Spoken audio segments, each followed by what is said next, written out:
똑같이 우리는 이걸 본 적이 없어요. 매수인은 이 토지를 본 적이 없습니다. 본 적이 없는 상태에서 서초동 100번지로서 이거는 대지고 면적이 330제곱입니다.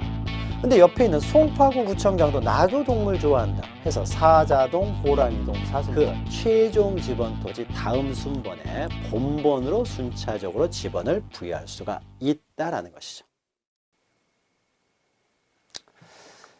네, 이 전 시간까지는 소유권에 관한 등기에 대해서 살펴봤죠. 보존 등기하고 이전 등기 살펴봤고요. 자, 89페이지에 이제 제3절 보시면은 소유권 유예 권리의 등기 절차가 나옵니다. 소유권 유예 권리 하면은 등기할 수 있는 권리로서 부동산 물권들이 있겠죠. 부동산 물권에는 용익 물권에 해당되는 지상권, 지역권, 전세권이 있고요. 그리고 담보물권에 해당되는 권리로서는 자, 위치권은 등기할 수 있는 권리가 아니기 때문에 제외하고요. 또 질권은 부동산에 대한 권리가 아니기 때문에요. 원칙적으로 좀 제외를 합니다. 예외적으로 권리질권은 등기할 수 있는 경우도 있지만 이것은 나중에 차차 하고요. 그것은 굉장히 극히 예외적인 현상이기 때문에 그래서 담보물권으로 주로 등기되는 권리로는 이제 저당권이 있는 거죠. 그리고 채권 중에서도 등기할 수 있는 채권이 있는데 그것이 이제 임차권이죠. 그래서 임차권에서의 등기하는 방법들을 봅니다.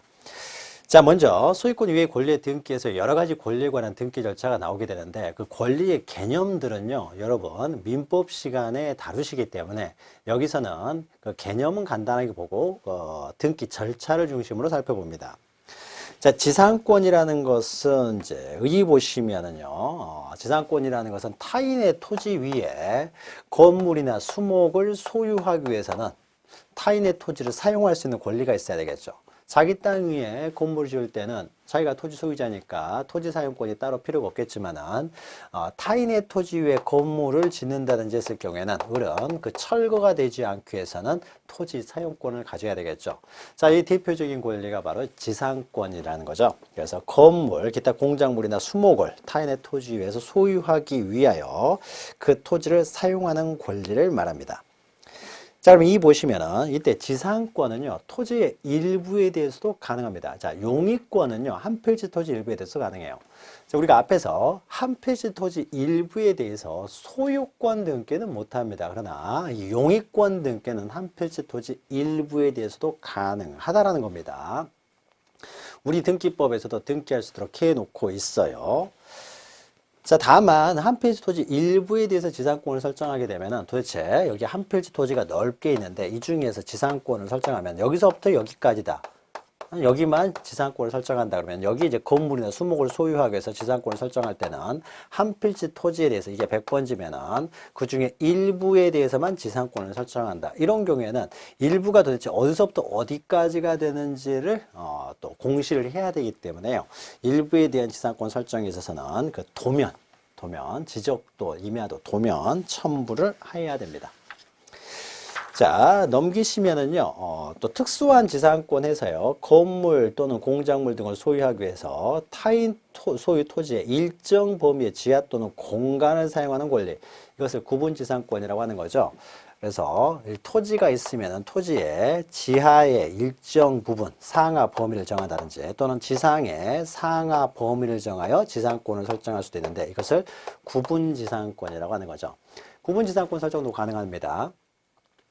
다만요, 구분지상권 설정에 있어서는 건물 소유 목적 구분, 건물이나 공작물 소유 목적으로 해서는 가능하지만은 수목 소유 목적으로는 안 되는 것이죠. 수목은 계속 자라고 있기 때문에 수목 소유 목적으로 구분지상권을 설정할 수가 없고요. 이때 구분지상권을 설정했을 때는요, 도면을 제공할 필요가 없겠죠. 우리 지적 공부는요, 지표면만을 등록을 하죠. 지표면을 등록하기 때문에 우리 지적 공부에 도면에는 지하랄지 지상은 나타나 있지 않습니다. 따라서 도면을 통해서요, 지상 또는 지하 공간을 도면에 나타나지가 않기 때문에 구분지상권을 설정할 때는 따로 도면을 제공할 필요가 없다라는 거죠. 자, 신청 절차 보면은요, 갑이 소유하는 토지에 대해서 을이 지상권을 설정한다라고 하면은, 자, 지상권이기 때문에 권리의 등기, 이 X토지의 등기부가 됩니다. 이걸 X토지라고 하면은요, X토지 등기 기록원 여기다 기록을 해야 되겠죠. 소유권은 갑이니까 소유권은 등기가 돼 있을 것이고, 을에 대해서 지상권 설정 등기입니다. 즉 소유권 유예 권리의 등기이기 때문에 을구에 기록을 하겠죠. 을구에 일해가지고 이제 지상권 설정한 다음에 지상권자는 을 이렇게 기록을 하면 되겠죠. 자, 그러면은 지상권 설정을 하게 되면은 지상권자는 을이 될 것이고요. 토지 소유자가 있겠죠. 소유자는 여기에 갑구에 이제 갑이라고 나와 있으면은 지상권 설정을 통해서 소유권이 제한을 받게 되겠죠. 따라서 갑은 지상권 설정에 의해서 자신의 권리가 제한받기 때문에 이 소유권자가 등기 의무자, 그리고 지상권자가 등기 권리자가 돼서 공동 신청을 합니다. 자, 이때 지상권 설정에 있어서는요, 필요적 신청 정보와 관련돼서 지상권 설정의 목적을 반드시 기록을 해야 됩니다. 등기부에. 따라서 신청서에도 기재를 하게 되는데요. 이 목적은 이 지상권 설정의 목적이 건물 소유 목적이냐, 수목 소유 목적이냐, 이것을 반드시 기록을 해야 됩니다. 목적은 다양할 수 있기 때문에. 그리고 범위라는 것은 이렇게 일부에 대해서만 지상권을 설정했을 경우에는 그 범위도 반드시 등기부에 기록을 해야 되기 때문에 신청서에 기록을 해야 됩니다. 기재해야 돼요. 그래서 필요적 신청 정보가 됩니다. 그러나 존속기간이나 치료죠. 존속기간이나 치료는 임의적 신청 정보. 자, 치료가 없는 지상권이 얼마든지 성립이 가능하죠. 그래서 치료가 등기가 안 돼 있으면 무상으로 볼 수가 있습니다. 무상의 지상권이 가능하기 때문에 치료는 반드시 없어도 되고요. 그 다음에 존속기간도요, 우리가 민법에 정해지는 거죠. 뭐 철근, 콘크리트, 건물을 소유하기 위한 지상권이다. 그러면 최소 기간이 30년이 보장이 되고, 존속기간을 정하지 않았을 경우에는 30년으로 보는 거죠. 그래서 따로 존속기간을 정하지 않아도 상관이 없어요. 존속기간을 정하지 않았으면 민법에 의해서 30년으로 정해지기 때문에 신청서에 존속기간을 반드시 기록할 필요는 없습니다. 자, 3번 보시면요. 농지에 있어서는요. 지상권자가 농지의 지상권을 설정하게 되면 농지를 지상권자가 사용하기 때문에 지상권자는 농지 취득 자격 증명 정보를 제공을 해야 됩니다. 농지에 대한 지상권을 설정할 경우에는요. 그리고 유상의 지상권인 경우에는 토지거래 허가서도 제출을 해야 돼요. 우리가 토지거래 허가서는 유상의 소유권 이전이라든지 유상의 지상권 설정 또는 지상권 이전인 경우에 이런 경우에만 토지거래 허가서를 제출하는 거죠. 따라서 유상의 지상권인 경우에는 토지거래 허가 증명정보, 토지거래 허가서를 제공을 해야 된다는 거죠. 자, 그래서 권리 신청을 할 때 이거 아시면 되겠죠. 주로 누가 등기를 신청하느냐, 공동 신청이냐, 단독 신청이냐, 신청인과 그 다음에 신청 정보와 첨부 정보, 제공 정보들 기억하시면 되는 거죠. 주로 요 내용을 중심으로 봅니다. 등기 신청을 누가 하느냐, 신청 정보, 첨부 정보는 어떻게 되느냐. 권리에 따라서 약간씩 차이가 생길 수 있기 때문에 특히 신청 정보, 첨부 정보 그 내용 잘 기억하시면 됩니다. 그 다음에 2 보시면 지역권 등기죠. 지역권도 그 개념은 여러분들이 민법에서 공부를 하실 겁니다. 그래서 지역권은 그런데요. 약간 좀 독특합니다. 우리가 일반적으로 권리 그러면은 물건에 대한 권리라 했을 때는요. 사람이 물건에 대한 권리죠. 그래서 등기부에도 권리를 기록할 때는 그 권리자를 기록하는 거죠. 전세권자가 을이다 그러면 전세권자 을 이렇게 기록합니다. 전세권 등기를 하면서 전세권자 을. 지상권을 설정하게 되면 지상권자 그리고 지상권자 을 이렇게 기록을 하는데요. 지역권은요. 우리 민법에서 약간 독특하게 토지가 토지에 대한 권리를 지역권으로 구성을 합니다. 그래서 사람이 토지에 대한 권리가 아니라 토지가 토지에 대한 권리라는 거죠. 그래서 이렇게 좀 예를 들면 되겠죠. 자세한 내용은 여러분 또 민법 시간에 지역권에 대해서는 자세히 개념은 다루시지만 만약에요, 여기 어떤 시골에 4필지 토지가 있습니다. 그래서 여기가 100번지, 여기가 101번지, 여기가 이렇게 하죠. 여기가 98번지. 여기가 98번지, 그 다음에 99번지, 그 다음에 100번지, 101번지 이렇게 해보죠. 자, 100번지를 X토지라고 하고요. 101번지를 Y토지라고 해보죠. 그리고 여기는 또 다른 토지가 있습니다. 자, 시골에서 4필지 토지가 있는데요. 자, 여기서 농사를 짓는다고 해보죠. 그냥 밭농사를 짓는데요. 밭농사도 물을 줘야 되겠죠. 근데 물이요, 다 밭농사를 지고 있기 때문에 물이 필요한데 집집마다 그러니까 물을 기르려면 저수지가 너무 멉니다. 그러면은 지하수를 파야 되겠죠. 그러면 이때 그 번지수마다 소유자들이 전부 다 틀려요. 이건 갑이 소유하고 이건 을이 소유합니다. 이건 병정이 소유한다고 해보죠. 그러면 자기 밭에 물을 주기 위해서 집집마다 다 이렇게 우물을 팔 필요는 없잖아요. 우물이 가장 많이 나오는 곳 하나만 파가지고 그 우물을 이용을 하면 되겠죠. 그래서 물이 가장 많이 나오는 곳이 어디냐 봤더니요. 100번지 요 일부 여기가 가장 많이 물이 나옵니다. 그래서 이 100번지 한 필지의 토지 일부에 대해서 우물을 파가지고요. 이 사람들이 다 공동으로 이용하면 되겠죠. 자, 그러면은 이 Y 토지를 위해서 Y 토지가 자기 토지의 편익을 위해서 X 토지 일부를 이용하는 꼴이 되겠죠. 자, 지역권은 사람이 토지에 대한 이용권이 아니라 토지가 토지에 대한 권리로 구성을 합니다. 약간 독특한 거죠, 지역권은. 자, 그러면 지역권 설정하는 과정을 보면은요. 자, 그러면 이 X 토지가 어떻습니까? Y 토지의 편익이 제공되는 토지죠. 그러면 우리는 이런 토지요, 이 X 토지, 이런 토지를 우리는 승역지라고 하는 거죠. 지역권에 있어서 지역권이란 토지가 토지를 사용할 수 있는 권리죠. 토지가 자기 토지의 편익을 위해서 타인의 토지를 이용하는 권리를 지역권이라고 하기 때문에 그러면 이때 토지의 편익을 이게 제공되는 토지를 승역지, 또 그 타인의 토지를 이용하는 토지를 우리는 요역지라고 하는 거죠. 자, 그러면 이 승역지가 어떻습니까? 지역권 설정에서 승역지가 그 사용이 제한되겠죠. 이 토지에 대해서 이 토지들을 위해서 지역권이 설정되면 갑이 마음대로 사용하지를 못하잖아요. 그러면은 승역지를 제한하는 등기가 되기 때문에 승역지에 먼저 지역권 등기를 하게 됩니다. 자, 승역지 지역권 등기는요, 을구에 하게 되겠죠. 을구에. 그래서 X토지가 지금 승역지입니다. X토지 을구에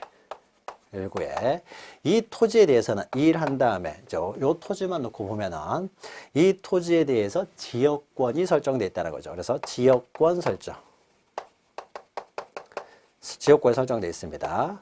자, 우리 전세권 설정이라든지 저당권 설정도 마찬가지죠. 자, X 토지에 대해서 저당권이 설정되면 을구에 저당권이 설정되어 있다. 전세권이 설정되어 있으면 전세권이 설정되었다. 지역권이 설정되어 있으면 지역권이 설정되어 있다고 하는 거죠. 그러면 지역권이 설정되어 있으면은 전세권이나 저당권 이런 경우에는 그 지역권자 알죠? 그 지상권이나 지역권이나 전세권, 저당권 같은 경우에는 그 지상권자, 전세권자, 저당권자를 적게 되는데요. 여기에서는 사람이 토지에 대해서 갖는 권리가 아니라 토지가 토지에 대한 권리이기 때문에 여기에 대해서 지역권은 무엇이 가지고 있습니까? 을이 가지고 있는 것이 아니라 Y 토지가 지역권을 가지고 있는 것이죠. 그래서 여기는 사람 이름을 적는 것이 아니라 요역지를 적습니다. 요역지, Y 토지를 적는다는 거죠. Y 토지가 X 토지에 대해서 지역권을 가지고 있다. 즉, X 토지는 Y 토지를 위해서 지역권이 설정되어 있다라고 하는 거죠. 그래서 여기서는 요역지를 적습니다. 요역지. 자, 이렇게 지역권 등기를 하게 됩니다. 이게 바로 지역권 설정 등기예요. 자, 그러면 지역권 설정 등기는 누구와 누가 하느냐? 갑이 지역권 설정에서 갑은 이제 그 의무를 부담하게 되겠죠. X 토지가 제한되기 때문에 갑이 그 지역권 설정에서 손해를 보는 사람이니까 갑이 등기 의무자가 되고요. 이 지역권 설정에 의해서 Y 토지가 지역권을 가지고 있기 때문에 을은 그 토지의 X 토지의 의무를 이용할 수가 있게 되는 거죠. 그래서 이 등기를 통해서 을은 권리를 취득하기 때문에 이득을 보기 때문에 을과 갑이 공동 신청해서 이루어집니다. 즉 지역권 설정 등기는 승역지의 지역권 설정을 하게 되는데 승역지의 지역권 설정 등기는 공동 신청을 한다는 거죠. 공동 신청이. 자, 그러면요, 이제 X 승역지에 대해서 지역권 설정 등기가 끝나면 여기서 끝나는 것이 아니라요. 이 Y 토지는 어떻습니까? X 토지에 대해서 지역권을 가지고 있죠. 그러니까 이 Y 토지가 X 토지에 대해서 지역권을 가지고 있다는 사실을 이 Y 토지에도 공시를 해야 되겠죠. 전세권이나 저당권은요, 한 필지 토지에 대해서 저당권이나 전세권이 설정되면은 이 한 필지와 관련된 내용이니까 이 한 필지, 이게 X 토지면 X 토지에 대해서 저당권 등기, 전세권 등기만 하면 등기는 끝납니다. 그러나 지역권에 있어서는 항상 토지가 2개 이상의 등장을 하기 때문에요. X 토지에 지역권 설정 등기를 했을 경우에는 Y 토지는 지역권을 가지고 있기 때문에 Y 토지 등기부에 Y 토지는 지역권을 가지고 있다는 등기도 또 공시를 하게 됩니다. 그래서 Y 토지 등기부를 열어가지고요. Y 토지 또 을구예요. Y 토지에 이제 을구가 있겠죠. 을구에 일한 다음에 이 Y 토지는 지역권을 가지고 있는 토지죠. 그것도 요역지로서. 그래서 요역지로서 지역권을 가지고 있다라고 등기를 합니다. 요역지 지역권. 그러면 Y 토지는 요역지로서 지역권을 가지고 있으면 그 대상이 나와야 되겠죠. 어디에 대해서 지역권을 가지고 있느냐 해서 X 토지에 대해서 지역권을 가지고 있다. 그래서 승역지를 기록을 합니다. 그래서 지역권 등기는 어떻습니까? 지역권 등기는 다 사람 이름은 안 나옵니다. 토지와 토지만 나온다는 거죠. 그러면 Y 토지의 지역권 등기는요. X 토지의 지역권 설정 등기가 됐다는 것은 당연히 Y 토지는 지역권을 가지고 있다는 의미가 되기 때문에 우리가 갑과 을이라는 사람이 이 지역권 설정 등기만 신청하면 되는 것이지 다시 Y 토지의 요역지 지역권 등기까지 따로 신청할 필요는 없어요. 이 등기에서 Y 토지가 X 토지에 대해서 지역권을 가지고 있다는 등기가 끝나는 겁니다. 따라서 이런 경우에는 당연히 Y 토지는 X 토지에 대해서 요역지로서 지역권을 가지고 있기 때문에 이것은 등기관이 직권으로 등기를 해줍니다. 우리가 신청하지 않아도 당연히 가지고 있는 것이기 때문에 Y 토지에 대해서 직권으로 지역권 등기를 해준다. 이것도 좀 구별하셔야 돼요. 그럼 우리가 보통 일반적으로 지역권 등기 그러면요. 지역권 설정 등기를 의미합니다. 지역권 설정 등기가 이루어지면은 Y 토지의 요역지 지역권 등기는 직권으로 등기관이 한다라는 거죠. 자, 등기 절차는 이렇게 이루어집니다. 자, 그러면요. 자, 보죠. 1번. 지역권의 개념이 있는데 지역권은 토지가 토지를 이용하는 관계다라는 거죠. 그랬을 때 Y 토지, 이용하는 토지를 요역지, 그리고 이용에 제공되는 토지, 편익을 위해 제공된 토지를 승역지라고 하는 것이죠. 자, 2번 보시면 승역지는요. 승역지는 제 X토지가 승역지입니다. 승역지는 항상 토지의 일부에 대해서도 이렇게 가능하다는 거죠. 전체 토지도 가능하지만은 우물이 나오는 물 팔 때 일부만 파도 되겠죠. 이 승역지 전체를 다 이용할 필요는 없는 거죠. 이 부분만 이용하면 되기 때문에 승역지는 일부도 가능합니다. 그러나 요역지는요, 이 요역지 101번지가 여기에 대해서 지역권을 가지고 있는 것이기 때문에 요역지는 반드시 한 필지 전부여야 됩니다. 사람이 물건에 대한 권리를 갖는다고 하더라도 이렇게 되겠죠.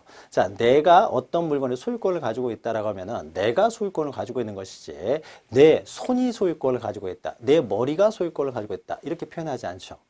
마치 전세권도 마찬가지죠. 내가 전세권을 가지고 있으면은 내가 갖는 것이지 내 손이 전세권을 갖는다. 내 손이 내 머리가 전세권을 갖는다. 이렇게 표현하지 않죠. 마찬가지로요. 이 101번지 이 토지가 이 일부에 대해서 지역권을 가지고 있기 때문에 이 요역지는요. 101번지라고 적어야 되는 것이지 101번지 일부를 기록하지 않습니다. 자, 그래서요, 승역지는요, 한 필지 토지의 일부, 전부 가능합니다. 여러 필지에 대해서 지역권 설정도 가능하고요. 그래서 여기서 중요한 것은 한 필지 토지 일부에 대해서도 지역권이 설정 가능하다는 거죠. 그러나 요역지, Y 토지는 항상 한 필지 전부여야 되는 것이지, 한 필지 토지 일부는 요역지가 되지를 못합니다. 자, 그러면 등기 절차는요, 이제 승역지에, 우리가 일반적으로 등기는 승역지하는 등기를 말합니다. 자, 승역지의 등기는 이 Y 토지를 위해 지역권이 설정되면은 갑은 그 지역권 등기에서 손해를 보고 을은 이득을 보기 때문에요, 갑과 을이 공동으로 신청을 하게 됩니다. 그래서 승역지 소유자가 등기 의무자, 요역지 소유자가 등기 권리자가 돼서 공동 신청한다. 이때 지역권 설정 등기를 할 때 그때 신청 정보로 반드시 제공해야 될 것으로 일부에 대한 지역권인 경우에는 그 일부라는 걸 알려줘야 되겠죠. 그래서 그 범위 그리고 지역권 설정의 목적이죠. 지역권 설정의 목적은 이렇게 물을 이용하기 위한 용수지역권도 있고 통행을 위한 통행지역권도 있고 지역권의 설정 목적이 다양하기 때문에 무엇을 위한 지역권이냐 해서 그 목적 적고요. 일부만 이용할 때는 일부 그 범위를 적고요. 그 다음에 지역권 설정 등기를 신청할 때는 반드시 요역지를 적어줘야 되겠죠. 요역지.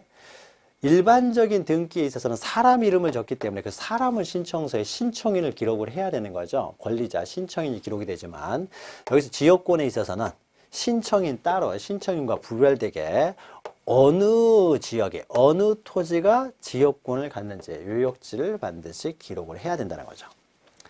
자, 3번 보시면 승역지의 소유권을 목적으로 한 지역권 설정 등기는 주둔기로 합니다. 주둔기. 그래서 이렇게 지역권 설정 등기는 주둔기로 하는 게 원칙인데요. 그래서 소유자가 지역권을 설정했을 때요. 그런데 이 갑이 이 토지의 소유자가 아니라요. 이 토지의 전세권자다. 전세권자면 자기 전세기간 동안에 자기가 사용 수익할 수 있는 권리를 타인에게 처분해 줄 수가 있는 거죠. 자기의 사용 수익권 중에 일부를 의리 사용하게 할 수도 있습니다. 그러면 전세권자가 지역권을 설정하는 거죠. 그러면은 갑이 전세권자였을 때는요, 소유자는 따로 있을 것이고 갑이 전세권자라고 일한 다음에 갑 앞으로 전세권 등기가 되어 있을 것이고 이 전세권자가 지역권을 설정하기 때문에 전세권 밑에 지역권 설정 등기를 하게 됩니다. 부기 등기 형식으로 한다는 거죠. 예를 들면은 소유자, 갑이 소유자가 지역권을 설정할 때는 이 주등기, 독립등기를 하는 거고요. 만약에 소유자는 A로 따로 있고 갑이 여기에 전세권자면은 을구에 이렇게 되겠죠. 일한 다음에 갑 앞으로, 그러니까 전세권 설정이 되겠죠. 전세권 설정, 전세권자가 갑으로 나오겠죠. 전세권 등기는 갑 이름으로 쓰겠죠. 이 전세권자가 지역권을 설정하기 때문에요. 이때는 1에 1 한 다음에 이것은 전세권 지역권. 전세권의 지역권 설정이다. 이렇게 적습니다. 전세권에 대해서 지역권을 설정한다는 거죠. 이렇게 적어야 이 전세권자가 지역권을 설정했구나 이렇게 하는 것이지, 만약 여기다가 2 한 다음에 지역권 설정 등기는 할 수가 없습니다. 전세권자가 있는데 지역권, 용익권을 또 설정할 수도 없는 것이고요. 논리적으로도 불가능하고요. 소유자가 설정했을 때만 이렇게 2일 해가지고 독립번호를 쓰고 전세권자가 설정했을 때는 부기등기 형식으로 한다는 거죠. 주등기로 돼 있으면 이건 소유자가 설정해 준 거고 부기등기로 돼 있으면은 그 용익권자가 설정해 주는 것이 되겠죠. 자, 그래서요, 소유권을 목적으로 할 때는 주등기. 그런데 승역지의 지상권, 전세권이나 지상권 다 니다. 그 원래 토지 사용권자인 갑이 이 토지에 대해서 전세권이나 지상권을 가지고 있는 사람이었다. 전세권자나 지상권자가 설정할 때는 전세권, 지상권 밑에 지역권의 설정 등기를 부기 등기 형식으로 한다라는 겁니다. 자, 그리고 4 보시면은요, 승역지와 요역지의 관할이 동일한 경우 승역지의 등기 기록에 지역권의 등기를 하였을 때는 등기관은 요역지 등기 기록을 빼가지고요, 그 을구 사항란에 승역지 표시 등을 직권으로 기록한다는 거죠. 그래서 요역지 지역권 등기를 승역지를 표시하면서 직권으로 하게 된다라는 겁니다. 그래서 2개의 토지에 모두 등기를 해야 되는 거죠. 설정 등기가 끝나면은 요역지 등기 기록을 열어서 직권으로 이 토지가 요역지로서 지역권을 가지고 있다는 사실을 등기를 한다라는 거죠.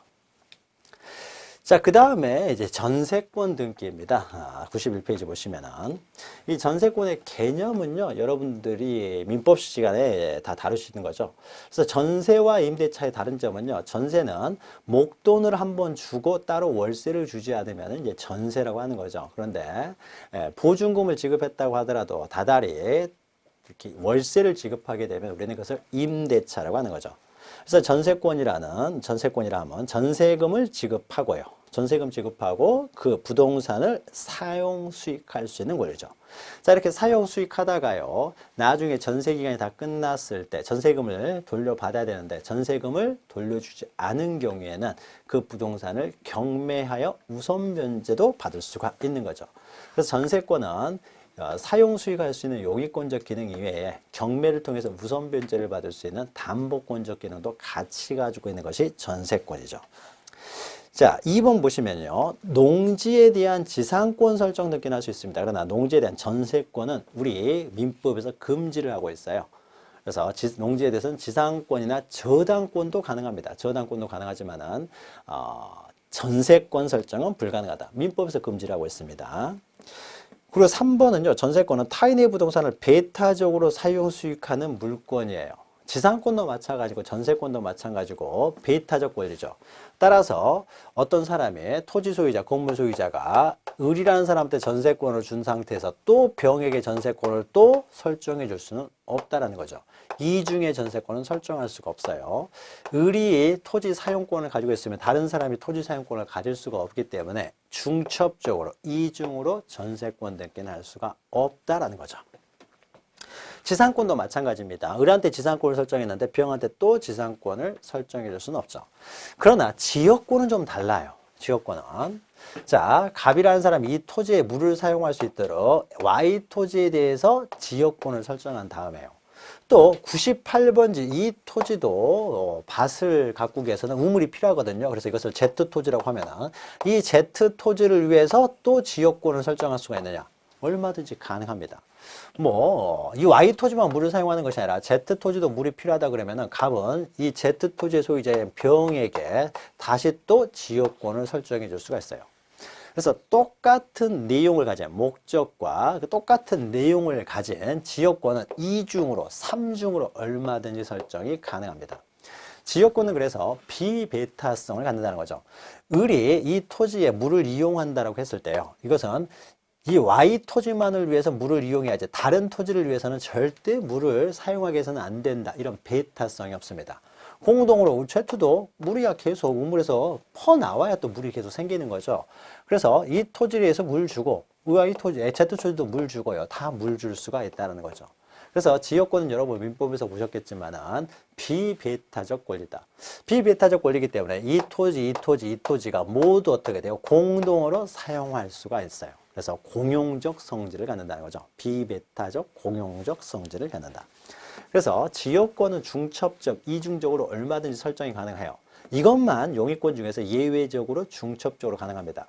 그럼 그것을 제외하고요. 지역권을 제외하고 전세권, 지상권, 임차권 이런 것들은요. 중첩적으로 설정될 수가 없습니다. 그래서 전세권도 중첩적으로 설정할 수가 없다라는 거죠. 자, 등기 신청 절차는요. 만약에 원래 보통은 전세권은 토지에 대해서도 전세 설정이 가능합니다만 주로 건물에 대해서 전세를 설정하죠. 그래서 토지 소유자도 갑, 건물 소유자도 갑이에요. 이때 건물 소유자 갑이 을에게 전세를 줄 수가 있는 거죠. 그러면 을이 전세권자가 되는 거죠. 자, 그러면 이 건물이 Y 건물이라고 했을 때요. 그러면 이 건물에 대해서 전세권이 설정되어 있기 때문에 Y 건물 등기부를 열어가지고 소유자는 갑이고 을구에 을이 전세권자라고 등기를 하게 되겠죠. 그래서 Y 건물 을구가 되겠죠. 소유권이 아니니까 을구에 일한 다음에 전세권 설정. 전세권자는 을 이렇게 하겠죠. 그 다음에 반드시 전세금을 또 기록을 해야 됩니다. 전세금이 5억이면 5억 이렇게 적어야 되겠죠. 전세에 있어서는 전세금이 반드시 존재해야 되는 거죠. 전세금을 주고 전세를 설정하는 거니까요. 자, 그래서 1번 보시면은 전세권 설정자와, 그러니까 전세권 설정자는 갑이 되겠죠. 소유자 갑과 그 다음에 전세권자 을이 이제 공동 신청해서 전세권 설정 등기를 하게 되겠죠. 2번 보시면 그때 전세금은 반드시 기록해야 돼요. 전세권자가 다시 전세를 내줄 수도 있습니다. 그러면 전전세라고 하는 거죠. 전전세를 하게 되면은 그러니까 을이 전세권자인데 전세권자가 다시요 전세를 얻어서 다시 병에게 전세를 또 줍니다. 자, 그러면 이것은 소유자가 전세를 낸 게 아니라 전세권자가 전세를 줬기 때문에요. 이거는 1에 1 이렇게 해가지고 이 전세권에 의해서 전전세권이 생긴다는 거죠. 전세권, 전전세권자는 병, 그래서 전세금이 5억 이렇게 적을 수가 있는 것이죠. 그래서 전전세권은요 부기등기로 하게 됩니다. 이것은 전세권자가 전세를 줬기 때문이죠. 그러면 전세권이나 전전세권이나 다 전세권으로서 전세금이 기록되어 있어야 됩니다. 그래서 전세금, 전전세금. 그 다음에 전세권의 목적인 범위요. 자, 전세권은 한동 건물 일부, 한 필지 토지 일부, 용의권은 이렇게 일부에 대해서도 가능하다는 거죠. 그래서 일부에 대해서 설정했을 경우에는 그 범위를 필요적 정보로 제공을 해야 되고요. 그런데 전세권 설정의 목적이요. 목적은 정할 필요가 없습니다. 신청 정보라든지 등기 기록에 기록할 필요가 없어요. 지상권이나 지역권은 그 목적이 다양하다는 거죠. 지상권 설정 목적은 뭐 동물 소유, 수목 소유 다양한 목적이 있을 수가 있고 지역권도 통행 지역권, 용수 지역권 다양할 수가 있어요. 그러나 전세권이라고 하는 것은요. 전세권은 그 목적이 다 동일합니다. 다 부동산의 사용 수익을 목적으로 한다는 거죠. 그 부동산의 사용 수익. 모든 전세권은 다 동일한 목적을 가지고 있기 때문에 따로 그 목적을 기록하지는 않습니다. 3번 보시면 부동산의 일부에 대해서 전세권 등기라는 경우에는 그럴 때는 그 도면을 첨부해야 되겠죠. 자, 4번 보시면요. 부동산이 5개 이상인 경우. 자, 전세를 냈는데요. 부동산 5개 이상에 대해서 전세권을 설정했을 때. 그러면은 그 공동 전세 관계를 등기부에 기록을 해야 되는데 5개가 넘어가면 서로 기록하기가 너무 커지기 때문에요. 기록하는 게 너무 힘들다. 너무 많아지기 때문에 이럴 경우에는 공동 전세 목록을 작성을 합니다. 등기관이. 그래서 전세 신청을 하면서 전세권 설정 등기 신청을 하면서 뭐 10개를 신청을 한다라고 하면은 10개를 다 기록하는 것이 아니라 이럴 때는 5개 이상이니까 따로 공동 전세 목록을 작성해서요. 그 5개, 그러니까 10가지의 공동 전세 관계를 따로 장부로 정리해 놓는다는 거죠. 그래서 공동 전세 목록을 작성합니다. 공동 전세 목록을 작성하는 것은 이거와 비슷하다고 보시면 돼요. 우리가 지적 공부에 있어서 소유자를 기록하려고 하는데 소유자가 2명 이상이다. 이럴 경우에는 공유지 연명부를 따로 만들죠. 마찬가지로 전세 목적이 5개 이상인 경우에는 공동 전세 목록을 따로 작성을 한다라는 겁니다. 자, 전세권 등기에 대해서 살펴보았고요. 마지막으로 마지막은 아니죠. 용의권의 마지막으로 임차권 등기입니다. 자, 임차권은 채권이에요. 채권이긴 합니다만은 우리 민법에서 부동산에 대한 임차권은 등기할 수 있도록 해주고 있어요. 부동산 임차인들의 그 어떤 지위 안정을 위해서죠. 그래서 의 보시면 이것은 하나의 채권 계약입니다만은 동그라미 2번에 나와 있는 것처럼 우리 민법에서는 등기할 수 있도록 해주고요. 등기를 하게 되면은 임차권이 있다는 사실이 외부에 공시가 되고 있기 때문에 이때는 임차권을 가지고 새로운 소유자에게도 대항할 수가 있다는 거죠. 그러니까 외부적으로 나의 임차권이 공시가 되고 있기 때문에 이제는 모든 사람에게 그 임차권을 설정해 주었던 임대인뿐만 아니라 모든 자에게 자신의 임차권을 주장할 수 있다. 이것을 대항력이라고 하는 것이죠. 자, 그럼 이런 임차권 등기는 어떻게 설정이 되느냐? 자, 갑이 이 토지에 대해서 을에게 임차권을 설정해 주면서 이 사람 앞으로 이제 등기를 해줍니다. 그러면은 을 앞으로 을구의 을 앞으로 임차권 등기가 되겠죠. 그러면은 그 토지는 을의 임차권에서 제한되기 때문에 토지의 소유자 갑이 등기 의무자, 을이 등기 권리자가 돼서 갑과 을이 공동 신청한다는 거죠. 그래서 임차권 등기 설정자와 임차권자가 공동으로 신청한다는 겁니다. 자, 이 보시면요. 임대차에 있어서 반드시 필수적인 요소가 차임이죠. 원칙적으로 차임이 없으면요. 우리는 임대차라고 하지 않습니다. 그래서 그 목돈을 한꺼번에 주고 따로 월세를 내지 않으면 우리는 전세라고 하는 거죠. 그런데 월세를 따로 준다라고 하면은 우리는 임대차라고 하는 거죠. 그래서 임대차에서는요. 월세를 지급해야 돼요. 이 월세가 바로 사용의 대가가 되겠죠. 사용의 대가로서 이제 차임이라고 하는 것이죠. 그래서 차임을 반드시 기록을 해야 됩니다. 그런데 차임이 존재하지 않고 임차보증금의 지급만을 내용으로 하는 임대차가 있어요. 이걸 채권적 전세죠. 예를 들면 을이 갑에게요. 갑의 건물에 이 건물에요. 전세로 들어갔습니다. 전세. 그러니까 전세금을 한 3억 주고요. 전세를 들어가고 따로 월세를 주지 않아요. 그런데 이 전세가 등기가 안 돼 있습니다. 전세권. 자, 그럼 우리가 전세권은 물권으로 전세권은요. 등기가 되어 있을 때만 전세권으로서의 물권이 성립을 하는 겁니다. 그런데 일반적으로 아파트 전세 들어가면은 등기가 안 돼 있는 경우가 많죠. 대부분은 등기가 안 돼 있습니다. 그럼 이렇게 등기가 안 돼 있으면은 이것은 물권은 아닌 거죠. 물권이 성립될 수가 없잖아요. 등기가 안 돼 있기 때문에. 그럼 이 전세는 등기는 안 돼 있기 때문에 오로지 채권적 효력만 갖습니다. 이 전세는. 그러면 채권적 효력만 갖는 전세, 그래서 채권적 전세라고 해요. 이 채권적 전세는 임대차하고 동일하게 취급을 합니다. 임대차나. 그래서 만약에 주택에 대한 전세가 채권적 전세였을 경우에는 주택임대차보호법이 적용이 된다는 거죠. 물권은 아니기 때문에 임대차로 취급합니다. 자, 그러면 이건 전세로 들어갔기 때문에 따로 월세를 내지를 않을 거 아니에요. 따라서 이런 경우에는요, 전세금을 반드시 적도록 하고 있어요.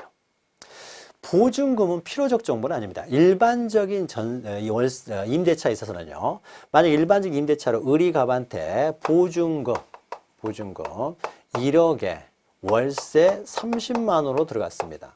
그러면은 일반적인 이것이 임대차가 될 것이고요. 월세는 반드시 적고요. 보증금도 이때는 적습니다. 그런데 임대차 중에서는요, 보증금 없이 월세만 내는 경우도 있어요.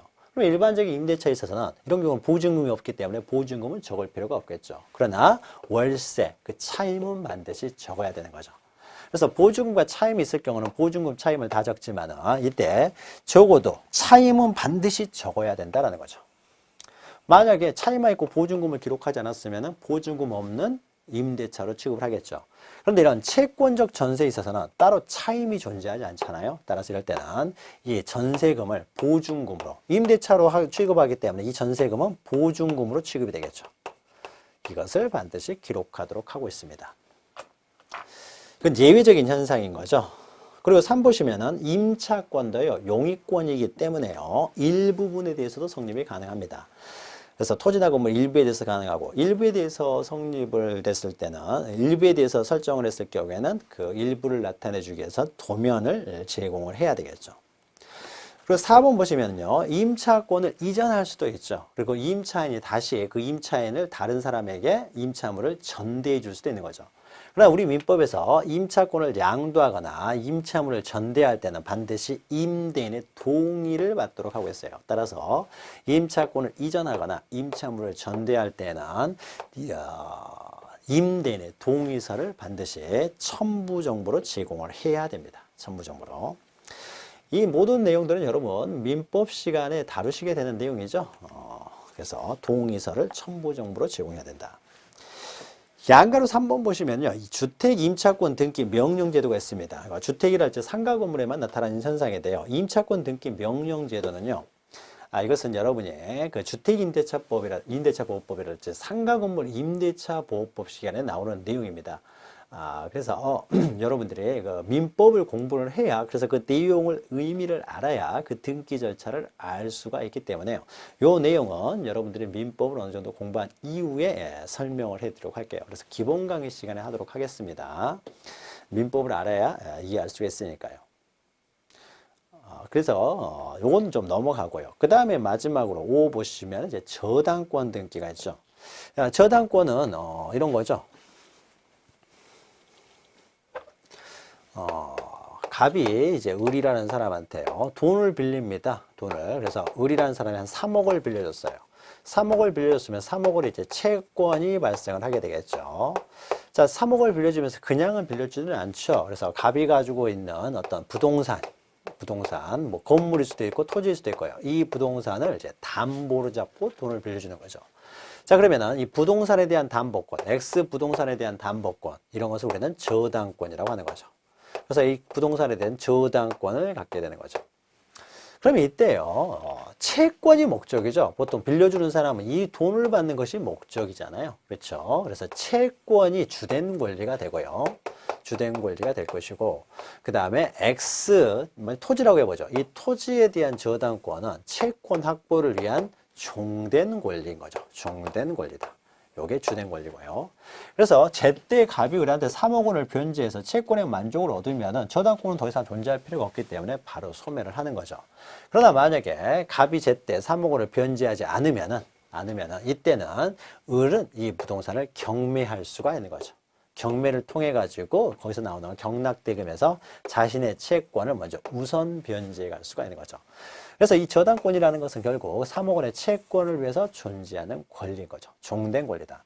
이때 이렇게 저당권에 의해서, 이런 담보권에 의해서 담보되고 있는 채권이라 그래서 이 채권을 피담보 채권이라고 하는 거죠. 담보되고 있는 채권이라는 거죠. 저당권에 의해서. 그래서 뭐 저당권, 특히 담보되고 있는 것이 저당권에 의해서 담보되고 있기 때문에 저당권부 채권 이렇게 표현할 수 있는 거죠. 아무런 담보 없이 돈을 3억 원의 채권을 가지고 있으면 담보 없는 채권이기 때문에 무담보 채권 이렇게도 표현을 하는 거죠. 자, 저당권의 등기 보죠. 1 보시면 저당권이란 채무자나 제3자가 채무의 담보로 제공한 부동산. 여기서 제3자를 우리는 물상보증이라고 하는 거죠. 제공한 부동산을 점유하지 아니하고 단지 관념적으로만 지배하여 채무자의 변제가 없는 경우 그 부동산으로 목적물로부터 우선 변제를 받을 수 있는 담보권을 말하는 거죠. 자, 저당권은요. 저당권은 이제 밑에 보시면은요, 한 개의 부동산의 소유권의 일부, 그 지분은 저당권의 객체가 될 수 있어요. 지분은 가능합니다. 자, 우리가요, 지분 같은 경우, 그러니까 갑이 가지고 있는 뭐 2분의 1 지분을 가지고 있다. 2분의 1 지분, 얼마든지 갑이 지금 어떤 토지에 대해서 2분의 1 지분만 가지고 있습니다. 그러니까 갑이 어떤 토지를 소유하는데요, 갑은 이 토지에 대해서 2분의 1 지분만 가지고 있다는 거죠. 자, 그러면 갑이라는 사람이 자기의 2분의 1 지분을 얼마든지 팔 수 있습니까? 팔 수 있죠. 매매 가능하죠. 지분은 얼마든지 사고 팔 수 있잖아요. 우리가 지분 이전 등기 했죠. 상속을 원인으로 이전 등기라는 경우만 자기 지분만 이전 등기를 할 수 없지만 그 이외에 매매를 원인으로 자기 지분 얼마든지 사고 팔 수 있습니다. 자, 자기 지분에 매매가 가능하다는 것은 경매도 가능하다는 거죠. 지분은 매매가 가능하기 때문에 매매가 가능하고요. 매매가 가능하면은 매매의 특수한 형태인 경매. 경매는 경쟁적인 매매인 거죠. 그러니까 매매 일종입니다. 경매도 가능해요. 저당권은 결국 이 부동산을 경매하는 권리이기 때문에요. 경매하는 권리이기 때문에 경매가 가능하기 때문에 지분에 대해서도 저당권 설정은 가능합니다. 그런데 한 필지 토지 일부요. 자, 한 필지 토지 일부는 어떻습니까? 이것은 매매를 할 수가 없죠. 한 필지 토지 일부만 소유권을 이전할 수가 없기 때문에 한 필지 토지의 일부요. 그러니까 물건의 일부가 되겠죠. 물건의 일부는요. 이것은 매매를 할 수가 없어요. 그 부분만 따로 소유권을 이전할 수가 없기 때문에 매매가 안 된다는 거죠. 매매가 안 되면 경매도 안 되겠죠. 당연히. 경매가 안 되니까 어떻습니까? 경매할 수 있는 권리인 저당권을 설정할 수가 없다라는 거죠. 자, 그래서 결국 소유권의 일부, 즉 권리의 일부인 지분에 대해서는 저당권 설정이 가능합니다. 저당권의 객체가 될 수 있으나 한 개의 부동산의 일부요. 이건 부동산의 일부죠. 권리의 일부가 아니라 부동산의 일부. 부동산의 일부는 저당권의 객체가 될 수 없다라는 거죠. 자, 양가로 2번 등기 신청 절차 보시면요. 자, 갑이 을에게 저당권을 설정해 준다. 그러면은 갑은 저당권에 의해서 제한이 되기 때문에 갑의 소유권이 갑이 등기 의무자, 을이 등기 권리자가 돼서 공동 신청을 합니다. 자, 등기부에는 등기 기록에는 이 보시면은 저당권이라는 것은 채권 담보를 목적으로 하기 때문에 반드시 채권액을 기록을 합니다. 채권액을 얼마 빌렸느냐죠, 갑이. 그 다음에요, 채무자도 반드시 기록을 합니다. 누가 빌렸느냐, 채무자도 기록을 하고요. 그 다음에 소유권 외의 권리, 즉 전세권이나 지상권도 저당권의 목적을 할 수가 있죠. 그러니까 갑이 소유자로서 저당권을 설정할 때는요, 그 채무자하고 채권액만 기록하면 되는데, 갑이 이 토지의 소유자가 아니라 이 토지에 대해서 지상권이나 전세권을 가진 자예요. 소유자는 따로 있고, 소유자가 저당권을 설정하면서 돈을 빌리는 것이 아니라요, 이 지상권자나 전세권자가 돈을 빌립니다. 그러면은 이 저당권은 소유권에 대한 저당권이 아니라 지상권이나 전세권에 대한 저당권이 되겠죠. 따라서 지상권이나 전세권에 대한 저당권이라는 표시를 반드시 또 해줘야 된다는 거죠. 자, 3번 보시면 저당권 설정 등기는요, 소유자가 저당권을 설정해 주면은 독립적인 순위번호를 붙여서 저당권 설정 등기를 합니다. 그러나 지상권자나 전세권자가 저당권 설정 등기를 할 때는, 자, 그러면은 만약에 갑이 이 토지의 전세권이라고 하면요, 갑구에는 소유자가 지금 A라고 해보죠. 그러면 1 해가지고 A가 소유자고요. 을구에는 갑이 만약에 전세권자면은 1 해가지고 전세권 설정 등기, 그래서 갑 이렇게 돼 있겠죠. 이때 돈을 빌리는 사람이 A가 아니라 갑입니다. 갑이 자신의 전세권을 담보로 돈을 빌려요. 저당권 설정한다는 거죠. 그럼 이런 경우에는 독립적인 그 순위번호를 붙이는 것이 아니라 1에 1 해서 부기등기 형식으로 갑이 을에게 전세권 저당권을 설정해 줬다는 거죠. 전세권 저당권. 그래서 이렇게 적게 됩니다. 그럼 여기 전세금이 뭐 4억이었으면 4억이면은 4억의 전세금이 있기 때문에 어떻습니까? 저당권자는 한 2억 정도 빌려줄 수가 있겠죠. 이렇게 등기를 하게 됩니다. 그러면 이것은 전세권에 대한 저당권이라는 의미가 되겠죠. 소유자가 저당권을 설정한 게 아닌 것이죠. 자, 그래서 지상권, 전세권을 목적으로 한 저당권 설정 등기는 이렇게 그 지상권이나 전세권 몇 부기 등기 형식으로 하게 됩니다. 그리고 양가로 3번은요, 이제 저당권의 특수한 형태로서 공동저당이라는 게 있는 거죠. 공동저당. 자, 갑이라는 사람이 A은행으로, 을로부터요, 돈을 빌리는 과정에서 3억 원을 빌리는 과정에서요, 저당권을 설정할 때 자기가 가지고 있는 X토지가 시가 한 2억 정도밖에 안 된다. 이것만 가지고 3억을 빌려줄 수 없기 때문에 갑이 가지고 있는 다른 담보를 요구를 하겠죠. 그랬더니 갑이 또 Y 건물을 또 한 2억짜리 가지고 있습니다. 그러면은 두 개를 모두 담보로 잡는 거죠. 그래서 X에 대해서도 Y에 대해서 둘 다 어떻습니까? 저당권을 설정하는 거죠. 저당권을 갖게 됩니다. 그러면 이때 두 개의 부동산에 대해서 저당권이 설정되기 때문에 이것을 이제 공동저당이라고 하는 거죠. 공동저당이라는 것은 동일한 채권, 3억 원의 채권 담보를 위해서 수개의 부동산에 설정된 저당권을 말하는 거죠. 다시 이 저당권은요, 공동저당권은 처음부터요, X, Y 두 개를 처음부터 동시에 저당권을 설정하게 되면 이것을 창설적 공동저당이라고 합니다. 처음부터 저당권을 창설할 당시에 공동저당, 창설 때부터 공동저당이었다는 거죠. 그래서 창설적 공동저당이라고 하고요. 또 하나는 갑이 처음에는 X 부동산만 담보를 제공을 했어요. 그래서 을이 X에 대해서만 저당권을 가지고 있다가 추가적으로요, 담보를 또 요구하니까 갑이 Y 부동산을 다시 또 추가적으로 다시 저당권을 설정해 줬습니다. 그러면은 똑같은 3억 원에 대해서 두 개의 저당권이 설정되지만 이것은 처음부터 저당권이 설정되는 것이 아니라 추가적으로 설정된 공동저당이기 때문에 추가적 공동저당이라고 합니다. 또 3번 보시면 이때 공동담보 목적물이요, 5개 이상인 경우에는 그 5개의 공동저당관계를 등기부에 다 기록하는 것이 너무 등기부가 부피가 커지기 때문에요, 5개 이상일 경우에는 등기관이 공동담보 목록을 따로 작성해서요, 장부를 따로 뺍니다. 그래서 따로 빼가지고 공동담보 목록을 작성을 합니다. 공동전세 목록도 5개 이상인 경우였죠. 그래서 5개 이상인 경우에 공동담보 목록도 이렇게 5개 이상일 때 작성을 하게 됩니다. 그리고 마지막 양가로 4번은 또 특수한 저당에서 근저당이 있는 거죠. 근저당의 자세한 개념은 여러분 민법 시간에 또 공부를 하시는 거죠. 그래서 이렇게 3억 원으로 딱 정해지는 확정 채권에 대해서 담보를 잡는 것이 아니라요, 장래 얼마가 될지 모르는 불확정한 채권. 채권액이 불확정이라는 거죠. 그래서 보통 이제 기간을 정하는 거죠. 갑과 을 사이 기간을 정해서 채권 최고액만을 정합니다. 그래서 얼마까지 해가지고 채권 최고액만을 정해서, 그러니까 얼마까지니까요. 그러니까 마이너스 이렇게 될 수도 있고 이렇게 될 수도 있고 올라갈 수도 있습니다. 이렇게 될 수도 있는 거죠.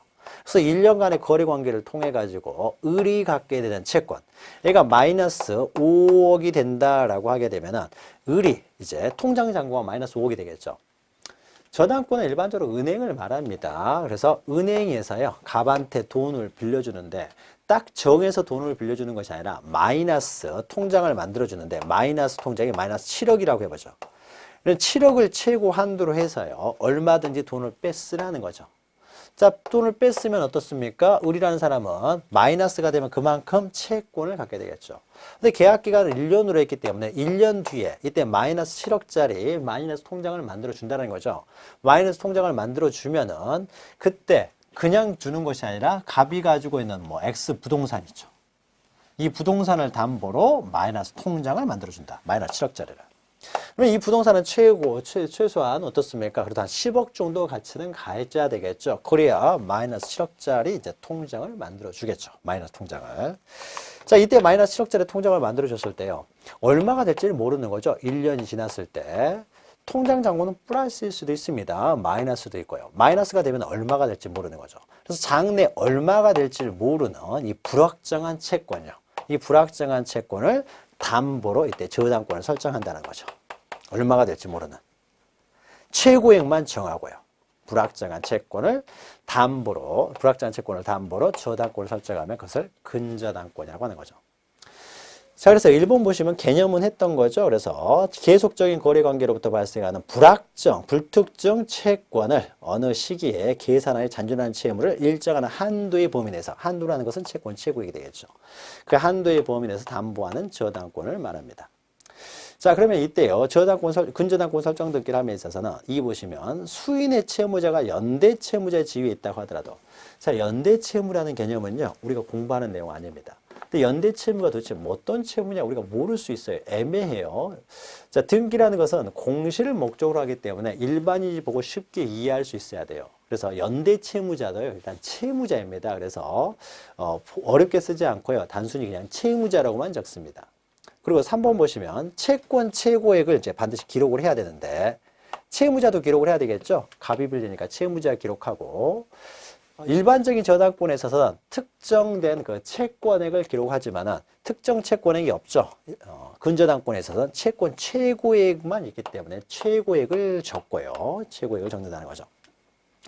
그런데 이때 채권 최고액을 적을 때요, 그래서 최고액은 반드시 단일하게 채권 최고액이 7억이다. 마이너스 한도액이 7억이다. 이런 식으로만 적는 것이지, 이것을 채무자, 채권자부도 별로 구분하여서 이렇게 적게 되면은 채권 최고액이 얼마가 되는지를 우리가 막 계산을 해야 되니까, 그러면 너무 힘들죠, 보기가. 그래서 채권 최고액을 적을 때도 누구든지 쉽게 알 수 있도록요. 그래서 뭐 채무자가 이 사람한테는 얼마, 이 사람한테는 얼마, 이 사람은 얼마. 그래서 도대체가 얼마냐, 총 얼마냐 이거죠. 총 얼마냐.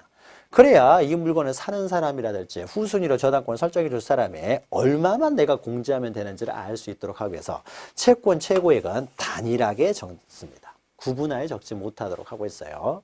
그래서 이것저것 따져서 그래서 최종 얼마냐라는 거죠. 그래서 채권 최고액은 반드시 단일하게 제공해야 된다는 거죠. 채권자, 채무자별로 구분하여 제공해서는 안 된다라는 겁니다. 자, 그러면은 지금 그 소유권 이외의 권리에 관한 등기 절차에 대해서요, 간단하게 보였습니다. 요 내용은요, 여러분들이 민법을 공부를 하시게 되면 그 민법에서 알던 지식, 내용 있죠? 그 내용을 가지고 그대로 연결해 들어오면 됩니다. 등기 절차와 관련돼서는 그렇게 어려운 내용이 아니에요. 그 개념을 하는 것이 더 중요한 것이기 때문에 중요한 개념은 민법 시간에 하고요. 그래서 민법만 알면은 이 부분은 등기법에서 굉장히 쉽게 넘어갈 수 있는 부분입니다. 자, 그러면요, 지금까지 해서 제 3장을 통해서요, 권리에 관한 등기 절차, 자, 소유권과 소유권 이외의 권리, 그 다양한 권리에 관한 등기 절차를 간단하게 살펴보았습니다. 자, 이렇게 해서 권리에 대한 등기 절차를 마치고요, 이제 94페이지부터는 이제 각종 등기, 이제 이것을 제외한 여러 가지 등기 절차, 기타의 이제 등기 절차들을 살펴보겠습니다. 잠시 후에 뵙겠습니다.